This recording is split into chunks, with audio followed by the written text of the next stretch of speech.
the movie, I was pointing out that we can hear a story so many times that we become numb to it. People hear the gospel all the time in church. They hear that the creator of the universe condescends to become a man who's walking in our midst. He dies on a cross at the hands of the ones he made and came to save, and then he's resurrected. A man rises from the grave, and then he pours out his Spirit to live in you and me as the temple of God rather than the temple in Jerusalem. I mean, that is an amazing story, and yet people can yawn and fall asleep in that, during that in church, because we're so familiar with the story. It's like we got over it already. And the story that God is writing for humanity is a nail-biter from the beginning.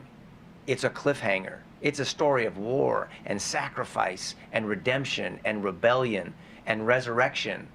It's about killing a dragon and winning a bride.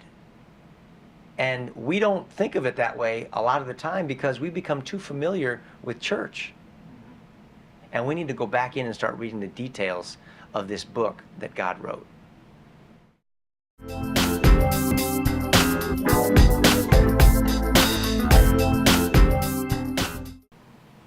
Absolutely.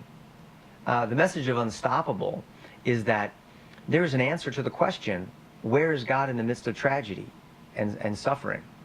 And what we do know is that God's not, like some people think, out on a cloud up there with a rainbow wrapped around his shoulders, not paying attention to our suffering or not caring about our pain and tragedy.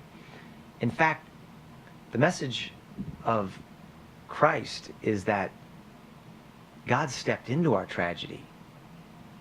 He walked into the eye of the storm. He dove headfirst into darkness. He tasted it. He fully, completely gets it. And he drank pain and suffering right down to the dregs. And so he can help us because he understands. And he's defeated death.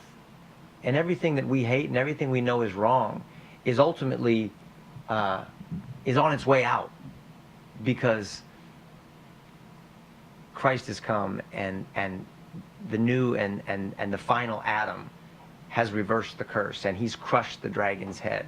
He's won his bride, and he is leading us back to the garden. And that's the story of the Bible.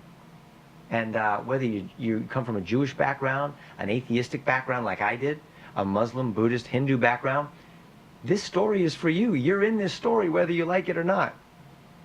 And are you going to be the guy or the girl that shakes his fist at God or says, I'm going to invent my own God, or am I going to turn my heart to the God that I know exists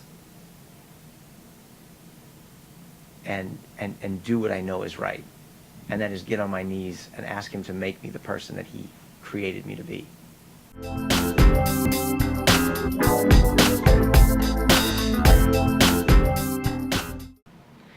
I'd say, what's your standard of truth? But they probably wouldn't understand that. So I would say, well, I understand you don't believe that it's true. That's why I'm talking to you, because you're wrong. It is true. And unless you understand how you fit into the story, you're never going to know who you are. You're not going to know why you're here, and you're not going to know where you're going. And I'm trying to save you from that, because life is short, and you're making choices, and you're writing the story of your life with every decision that you make. And I want the end of the story to show that you were a man who came to your senses, you humbled yourself, and you were used by God to do something great in this world. Not that you ended up thinking that you were so smart, you knew everything, and became a fool.